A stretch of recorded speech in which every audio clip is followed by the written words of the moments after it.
At first I thought that my father was just crazy. Not the smart kind of crazy, just the ordinary, plain old kind of crazy. One day he had come home from work with a haunting look in his eyes, both of which were bloodshot. I remember asking him what was up and if there was anything wrong. He looked at me for a few seconds before finally snapping back and saying that he had found something strange while at work, and that if I needed him he would be in his office for the rest of the night. He told me not to worry about dinner, saying that his work tonight was far more important. Admittedly, I was a little worried, but my father was always a little weird this way. He would skip meals without any hesitation if it meant accomplishing a little more in his research. Whatever that was. He never really told me. All I knew about my father's work was that it was with the government, and he had to keep it a secret from everyone, even his own son. It didn't really bother me since I never cared. I was a star athlete at school and worked very hard on my academics while my father was consumed by his work. All this really meant was that we didn't get much genuine time together to sit down and talk. It wasn't always this way. When I was younger and Mom was still around, we would always spend time together as a family. But when Mom got sick and died so quickly, my father changed. It was like madness had gripped his throat and begun to strangle him. In order to alleviate this pressure, he put his entirety into his work. I remember how later that night I had walked past my father's office in the hallway. I peeked inside to see him scribbling something down in his notes quickly before looking out of his office window with this very intricately designed telescope. Every action I watched felt rushed, but since I didn't want to ruin his focus, I never said anything. The next day, my father had come home from work in a frenzy. He yelled to me that nobody at his work understood the importance of what he found. He'd tell me there were grave implications. Then, when he realized I was a little shocked from this sudden eruption, he apologized and went back to his study. I yelled at him if I should make us dinner, but I never got a response. It was a Friday night and I had the weekend off from practice and work, so I decided to stay up a little late. Around 9 o'clock, my father had rushed out of the house saying that he would be right back. I remember watching a movie, one of the older ones a friend had mentioned I might like, before he came back home at around 2 in the morning. His eyes were completely bloodshot. He had slammed the door behind him, locking it before looking both ways at each window and closing every blind.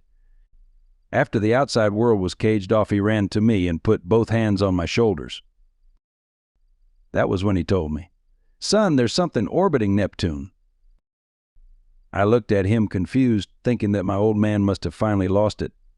All I could manage to say back was a weak what? "Listen, son.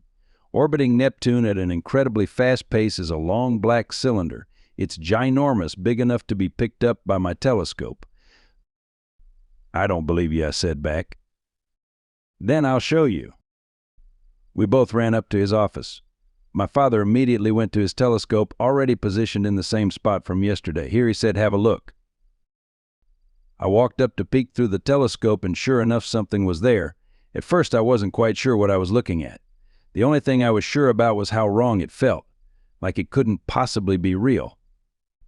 There was this incredibly long, black, spinning cylindric thing floating in front of Neptune. I hadn't even realized it at the time, but my father's telescope was no ordinary telescope to be able to see Neptune this well from Earth. Something was wrong here. I looked back at my father. He only nodded again at me before I looked back into the telescope. The cylinder didn't seem alien. However, it certainly wasn't human. It felt like a dead mass floating in space, and yet I could almost feel like it was watching me back. "Dad, what is this?" I asked him. That's what I was trying to figure out. Nobody at the Institute would listen, even when I went back and showed them photos. But what's there not to believe? That's what I was yelling at them about, but nobody would listen. I was telling my friend who works in my group when our boss had called me to his office. He told me to stop wasting my time with this Neptune nonsense, as he called it. "That's crazy. Why is nobody listening to you? It's right there." "I know. But then I noticed somebody was trailing me on my way home today." "You mean somebody is following you?" I immediately felt a sense of dread wash over me. "Yes. Dad, that means they could be watching us right now." Sure enough, after I said that, we heard a knock on the front door. 3 times. Perfectly even. "Don't get the door, Dad." I'm sure it's just our neighbors or a friend coming by to check on us. Nobody does that these days, Dad. They knocked again, this time much louder. I'll go grab my gun, my dad said as he opened his office cabinet and reached in for an old pistol he kept. With his gun in hand, me and my dad slowly started walking back downstairs to the front door. The knocking continued and felt much louder. However, nobody was yelling behind the door. It felt so wrong. If somebody needed to get inside that badly right now, wouldn't they try to yell out for us? We'll go out the back, my dad said. Make sure to grab your coat. I nodded at him, and we both grabbed our coats. I put my shoes on quietly while the knocking continued. While I was tying my shoe, that's when it happened. The knocking turned into bashing, and the door started to come off its hinges. My dad immediately turned to me with wide eyes. I could already tell what he was going to say. Go. We rushed out the back door and into the garage where we kept my car. I grabbed the keys off the rack before getting in the driver's seat. I'll drive, I said. Manage the gun, Dad. He nodded, and after automatically opening the garage, we drove out before closing it behind us. What the hell was that, Dad? I had yelled at him. Your guess is as good as mine. I have no clue who that even was or what they wanted. It was so strange, I said, that there was only knocking. It's like they wanted to conceal everything about them. My guess is they didn't like me figuring out that something was around Neptune.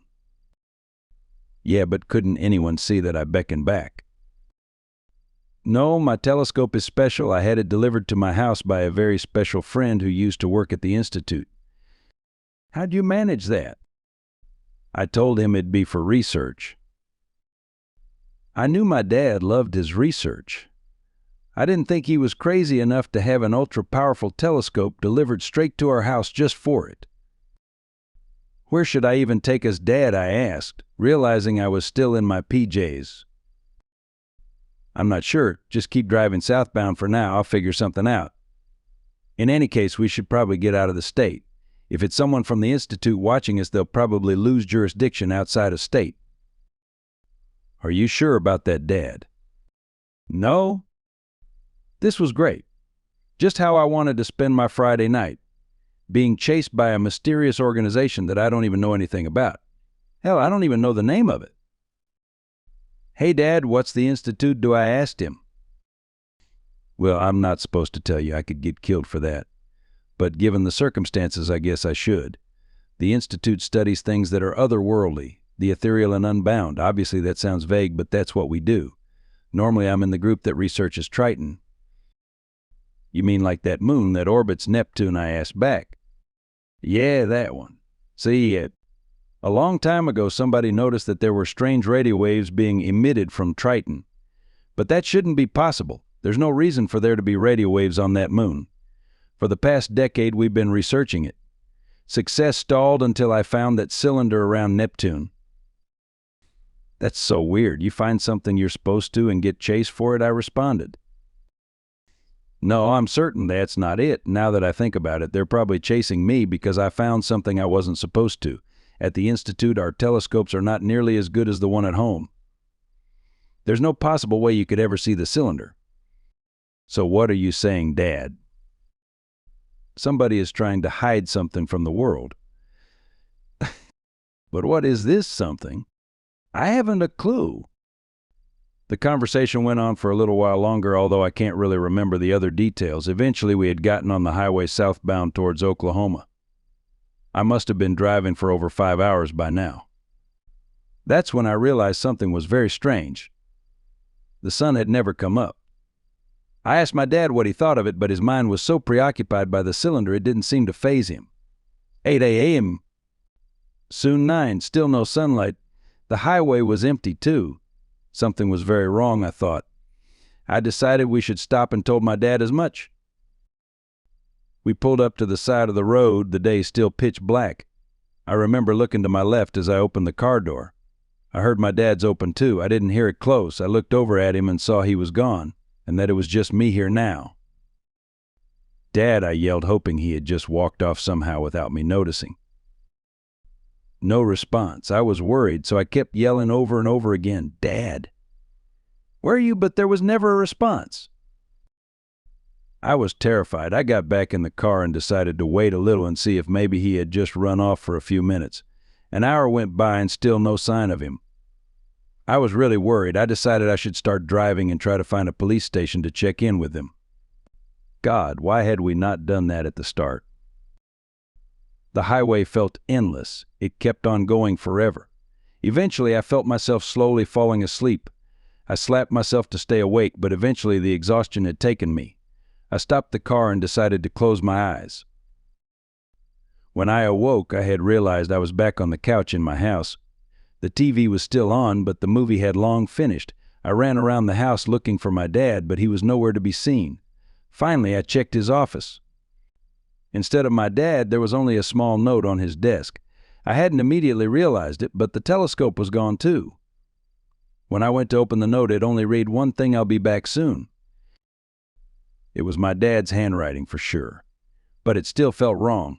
Everything felt wrong. I went back downstairs and waited for my dad to come home all night. I waited the whole weekend too.